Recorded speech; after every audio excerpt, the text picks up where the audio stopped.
નમસ્કાર દર્શક મિત્રો, બોટાદ દસ્તક ન્યૂઝમાં આપનું હાર્દિક સ્વાગત છે। હું છું એલડી મકવાણા। આપ જોઈ રહ્યા છો બોટાદ દસ્તક ન્યૂઝ। હવે પછીના સમાચાર વિગતવાર। ડેડિયાપાડાની કરજણ નદીમાં 2 આદિવાસી બાળકોના ડૂબી જતા મોત। ડેડિયાપાડાના સિયાલી ગામના 12 અને 13 વર્ષના 2 આદિવાસી બાળકો સ્કૂલ છૂટ્યા બાદ નદી કિનારે ફરવા ગયા હતા।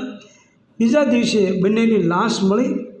નર્મદા જિલ્લાના ડેડિયાપાડાના સિયાલી ગામમાં 2 આદિવાસી બાળકોના કરજણ નદીમાં ડૂબી જવાથી મોત થયા છે। કરજણ નદીના તેજ પ્રવાહમાં તણાઈ ગયેલા 2 બાળકોમાંથી એક બાદ એક એમ બંને બાળકોના મૃતદેહ મળી આવ્યા છે। આ દુઃખદ ઘટનાને પગલે ગામમાં શોકનું મોજું ફરી વળ્યું છે। ગઈકાલે સ્કૂલ છૂટ્યા બાદ બંને બાળકો નદી કિનારે ગયા હતા। દરમિયાન ખેતર તરફ જતા નદીમાં પાણીનો પ્રવાહ વધી ગયો હતો અને બંને તણાઈ ગયા હતા।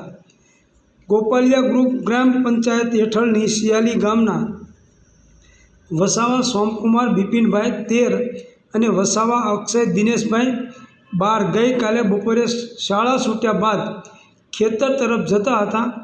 આ દરમિયાન નદીમાં અચાનક પાણીનો પ્રવાહ વધી જતાં બંને બાળકો તણાઈ ગયા હતા।